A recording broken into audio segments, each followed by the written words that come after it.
What should your translation portfolio look like? Coming up.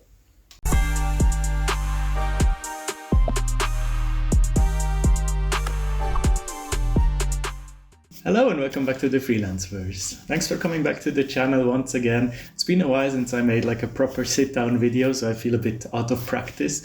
But it's good that it's time for a Q&A on the channel because these are really nice and fun to make for me. Because I love helping you guys and there are always very interesting questions that you're asking. But before we get into that, a quick announcement. This week is actually Translating Europe Forum 2024 happening at the European Commission. If you have been following the channel, you have seen a few videos here and there about it.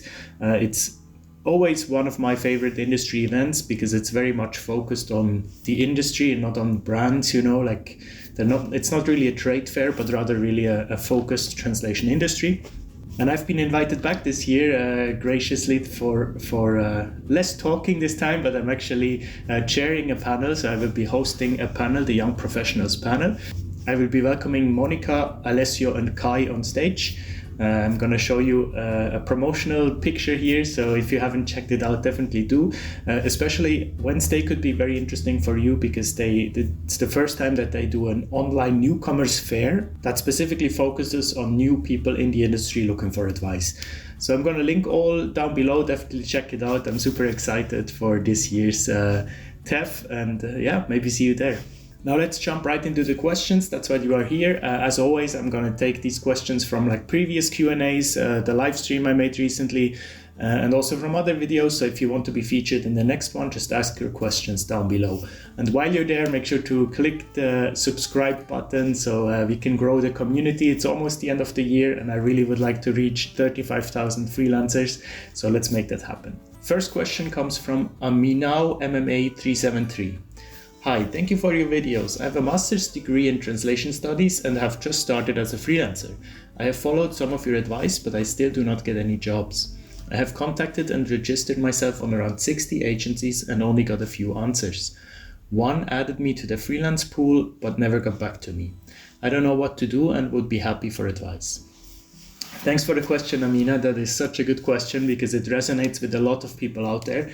And you have done your homework, right? 60 agencies it's a good start. It's definitely an amount where you can start to think like, why is this not working, right? Do I need to switch my approach?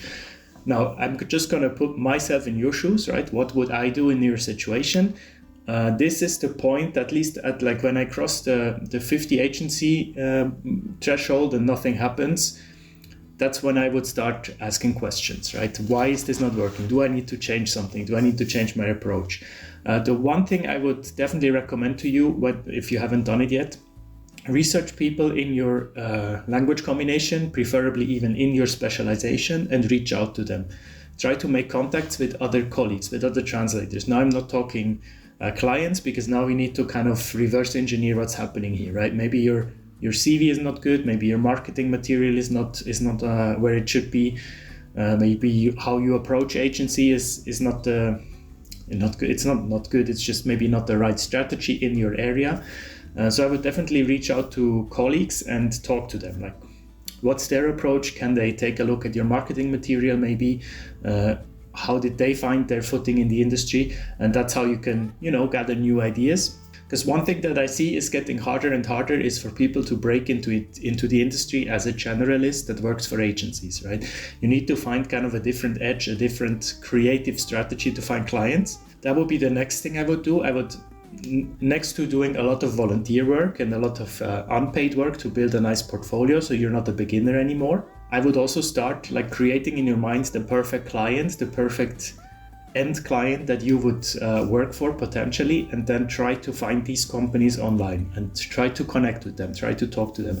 Don't sell them anything, just inquire what my ideal company, if I found them, how do they localize? Do they need me? Do they need someone else? Do they need an agency? At this point in your career, I would definitely do more market research so you're more prepared, because it feels like you're just doing kind of a shooting your shot everywhere and see what sticks approach. And while that is fine, I think your marketing efforts could be more concentrated and more precise, which could lead to more success.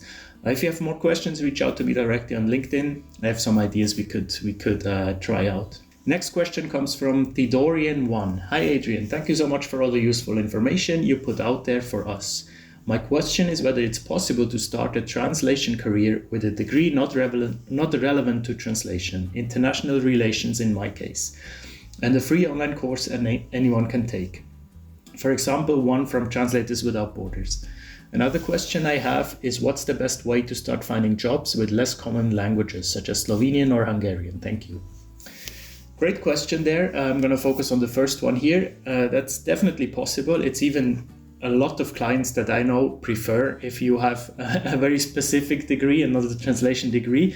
It's probably less likely that you will work with agencies because a lot of agencies, especially the ones that are ISO certified, they require you to have a translation degree or let's say 5 years of experience, right? And I can hear in your situation that you don't have either, right? So it's probably harder for you to break into the standard translation agency workflow, which is fine. It can still, you can kind of go around that, with your experience, especially if you have a international relations degree and maybe even experience in that field. You can definitely work as a specialized translator in that field.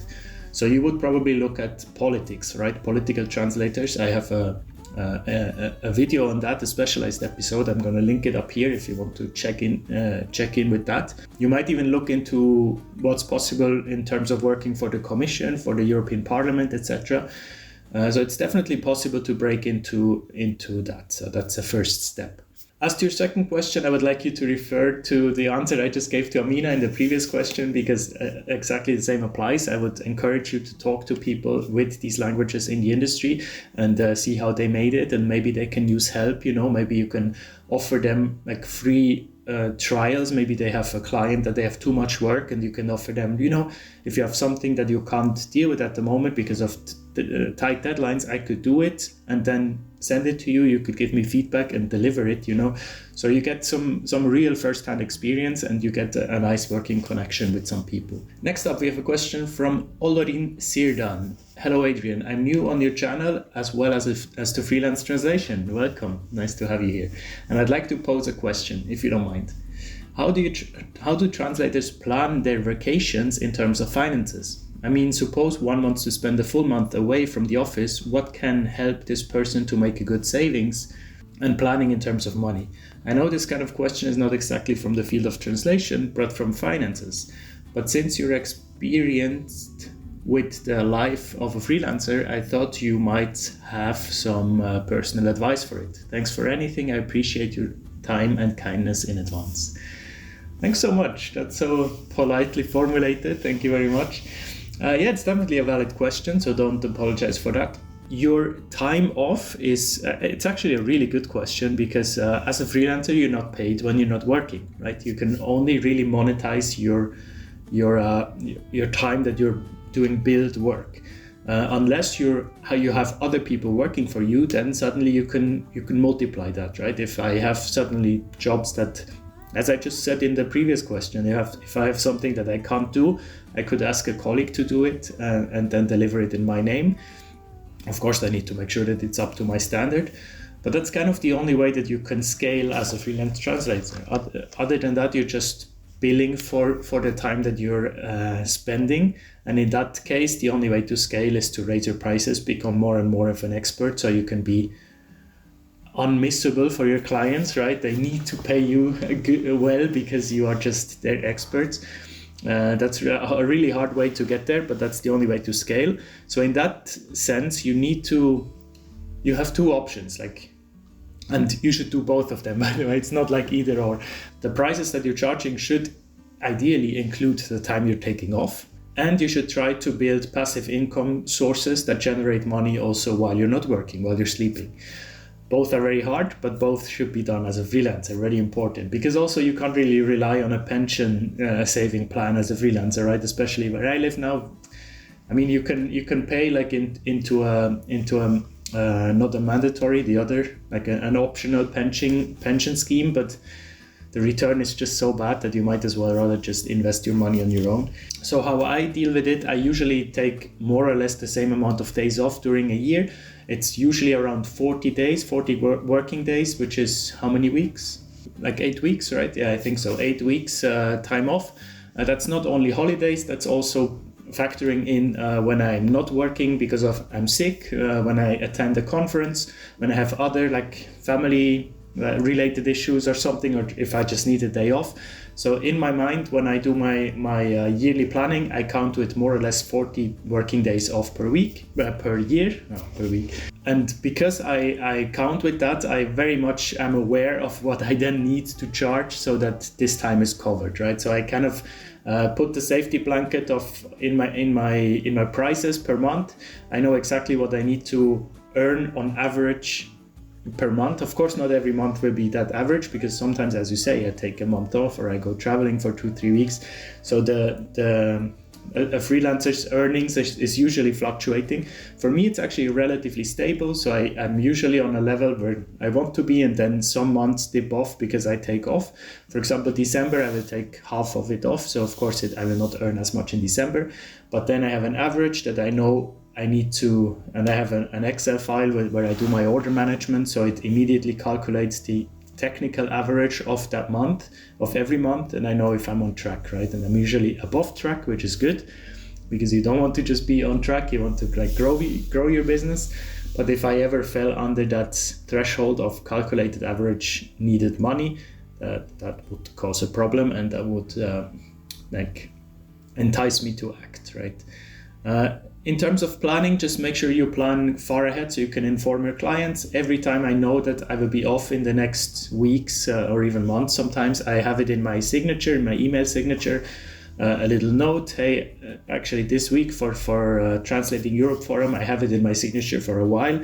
I will be off November 6th to November 8th, 2024. So the ones that I'm communicating with regularly, they know already. And if you know already you will take more time off, you should inform your clients, tell them I will be on holiday for a month, or I will be not in the office for 2 weeks in that and that time frame, especially if it's like holiday related, like Christmas, summer break. Inform your clients so they are aware of it. Next up, we have a question from Kevin Lito.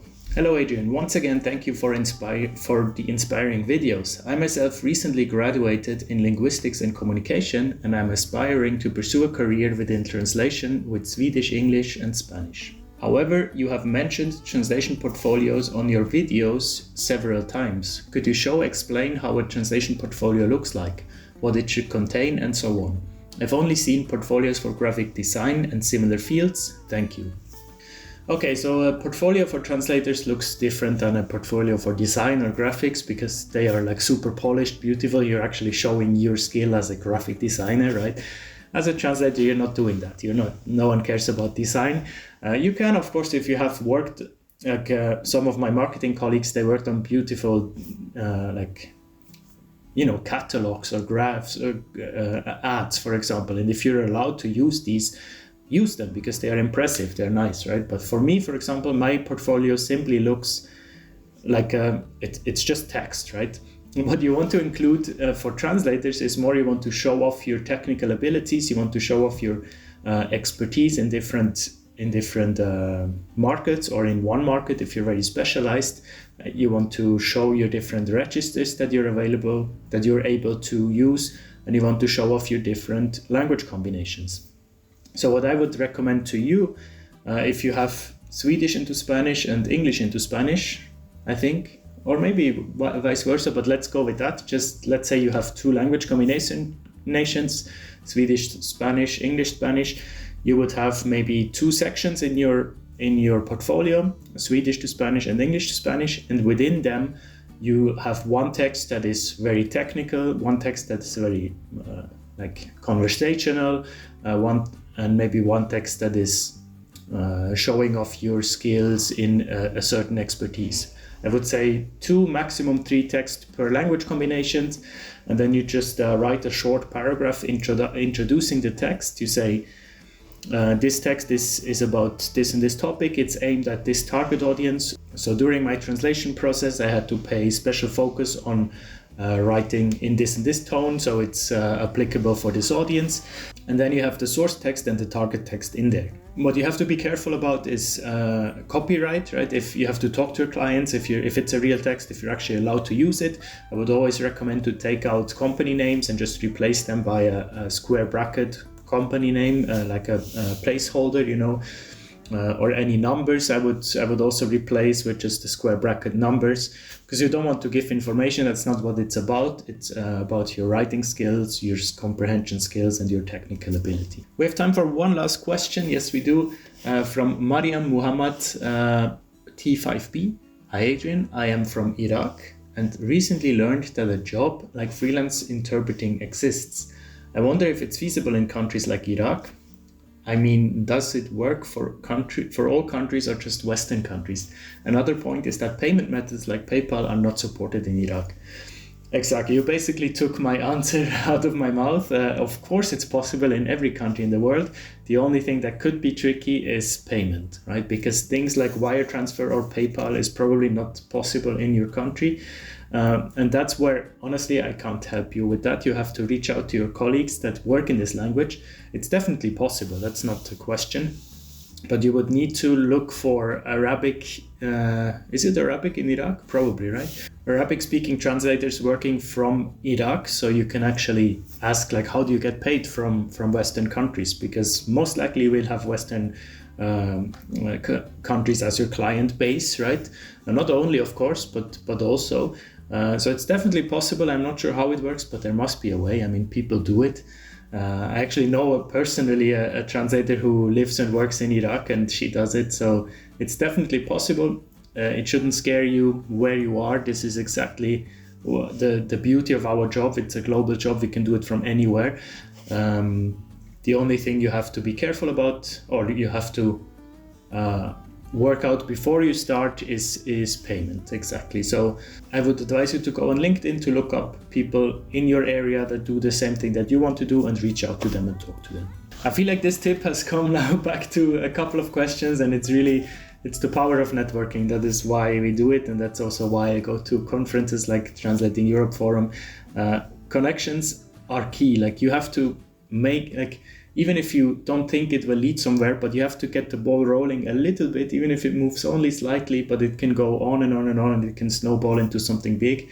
For example, Monica, who will be on my panel at TEF, she had a conversation last year at TEF and is now working for this company. So, it takes sometimes so little, but you just have to be in the right moment at the right time. And in order to do that, you need to try many times to be in the right moment, right? So I hope it makes sense. Thanks to all of you for asking the questions, and I see you next Monday with the next video. Take care. Bye-bye.